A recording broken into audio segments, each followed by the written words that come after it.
Assalamualaikum warahmatullahi wabarakatuh. Perkenalkan, nama saya Nadelia Sari dengan NIM D02222349. Saya di sini akan menjawab soal dari mata kuliah Etika Profesi.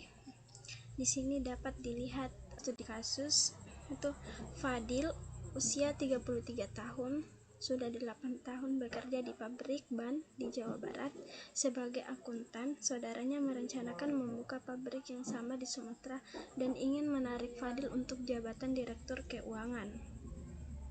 Pabrik akan beroperasi 1/2 tahun lagi. Ia ingin juga sempat mempersiapkan pabrik baru.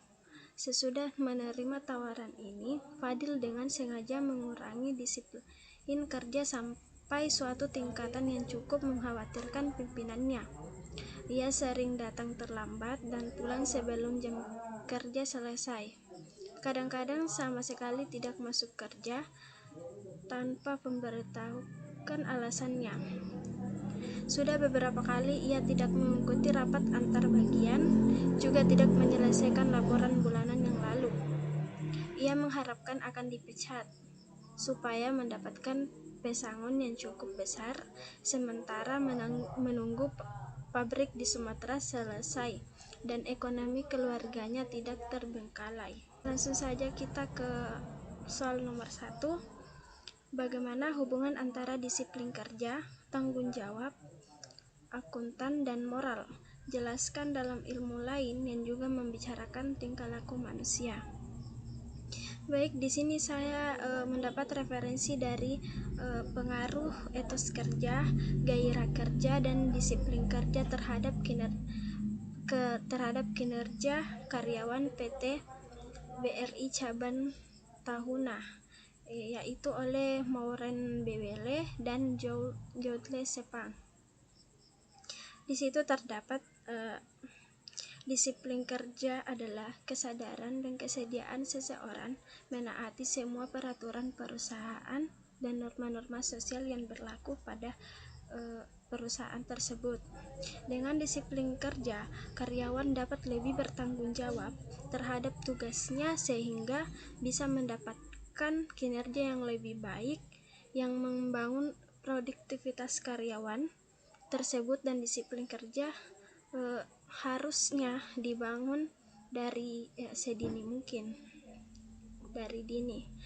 Kemudian perusahaan itu membutuhkan sumber daya manusia atau karyawan yang disiplin, aktif, kreatif untuk membantu perusahaan berkembang maju dan menghasilkan kinerja karyawan yang unggul. Di sini terdapat beberapa faktor pendorong kinerja karyawan, dilihat dari etos kerja, gairah kerja, disiplin kerja terhadap kinerja kerja. Untuk ilmu yang membicarakan tingkah laku manusia, di sini kita dapat mengambil dari sudut pandang etika, yaitu tanggung jawab akuntan itu meliputi kepercayaan publik, kejujuran, integrasi, dan kepatuhan terhadap aturan dan regulasi. Kurangnya disiplin kerja yang ditunjukkan oleh Fadil pada studi kasus di sini, yaitu mencerminkan kurangnya terhadap tanggung jawab etisnya sebagai seorang akuntan, dan dapat mengancam kepercayaan publik terhadap informasi keuangan perusahaan ditunjukkan oleh Fadil. Kemudian kita juga dapat melihat dari dalam manajemen, di mana disiplin kerja adalah salah satu aspek kunci dan pencapaian tujuan organisasi atau perusahaan. Kemudian ketidakdisiplinan Fadil di sini itu tidak hanya merugikan dirinya sendiri, tetapi juga mempengaruhi kinerja dan produktivitas perusahaan secara keseluruhan. Dan hal ini menunjukkan kurangnya tanggung jawab personal dan moral dari Fadil terhadap pekerjaannya.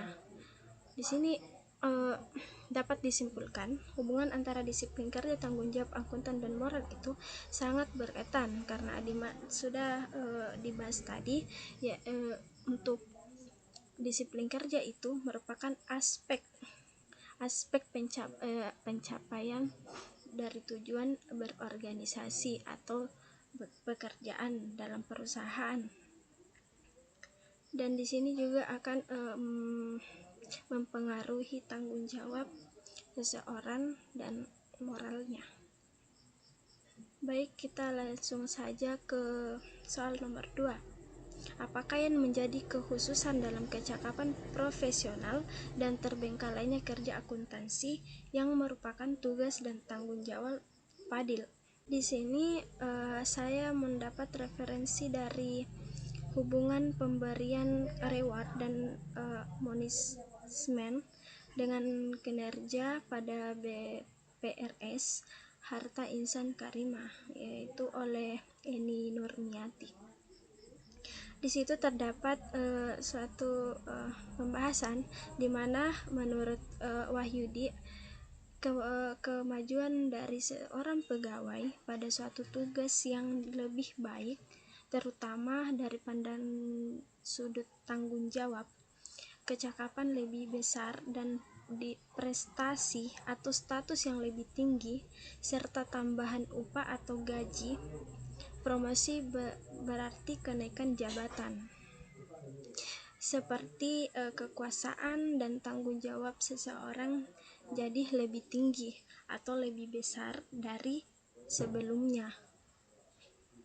Di sini Manulang mengatakan juga bahwa promosi berarti memberikan kekuasaan dan tanggung jawab yang lebih besar dari bawahannya daripada kekuasaan dan tanggung jawab sebelumnya adalah salah satu usaha untuk mengajukan pegawai dari perusahaan tersebut.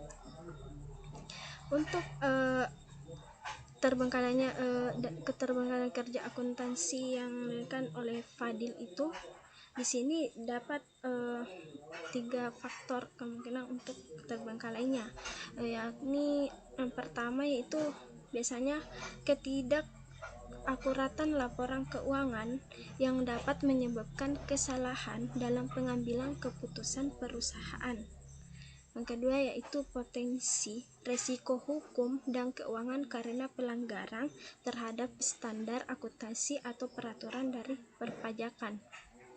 Kemudian di sini juga akan mengalami kurangnya finansial atau kerugian dari finansial karena kehilangan kepercayaan publik dan investor akibat kurangnya integritas dalam pelaporan keuangan. Di sini kecakapan profesional yang terabaikan akan berdampak negatif pada kinerja dan reputasi perusahaan serta dapat mengancam kelangsungan usahanya. Kemudian kita ke nomor 3. Apakah yang mencolok jika seseorang akuntan memandang bahwa dalam family business akan ada masa depan yang lebih cerah daripada peneliti karir di perusahaan lain? Jelaskan jawaban saudara dengan sudut pandang etika bisnis. Ini saya dapat referensi dari peranan etika bisnis dalam bisnis.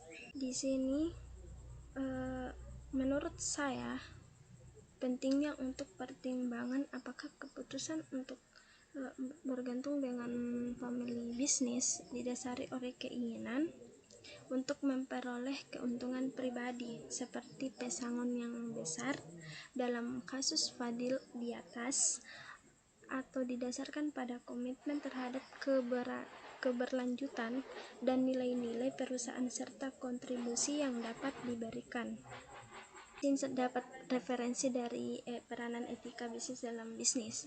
Di sini sudut pandang etika dalam bisnis yaitu berorientasi pada profit adalah sangat wajar. Akan tetapi, jangan keuntungan yang diperoleh tersebut justru merugikan pihak lain. Tidak semua yang bisa kita lakukan boleh dilakukan juga.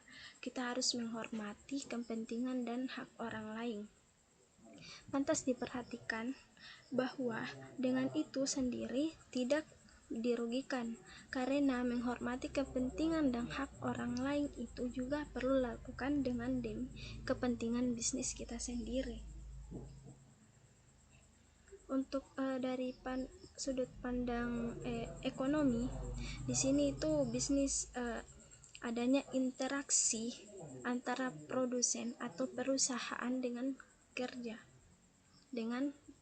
pekerja, produsen dengan konsumen, produsen dengan produsen dalam sebuah organisasi.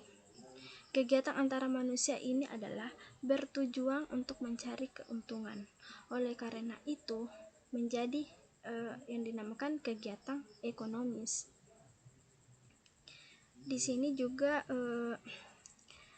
dari hari pertama bisnis harusnya layak membuat keuntungan bagi pemegang saham dan pemilik, yang pada gilirannya mendorong perekonomian yang lebih luas. Bisnis juga gagal memenuhi perspektif ekonomi, mereka menghambat pertumbuhan ekonomi dan mengurangi kemungkinan bahwa perusahaan asing akan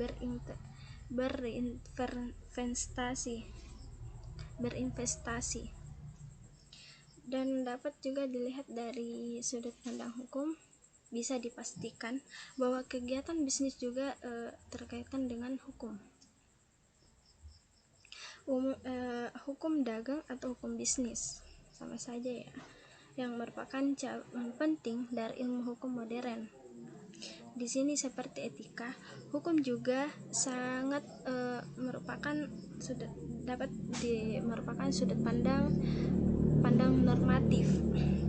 Hukum lebih jelas dan pasti daripada etika, karena peraturan hukum, tanggung jawab hukum ini adalah hukum yang mengatur cara menjalankan usaha. Dan kebanyakan hukum bisnis itu mulai sebagai undang-undang. Namun masalah yang etis yang menarik perdebatan itu harus serius dan berlangsung. Itu saja yang dapat saya jelaskan. Apabila ada kesalahan atau tidak dimengerti, mohon dimaafkan. Assalamualaikum warahmatullahi wabarakatuh.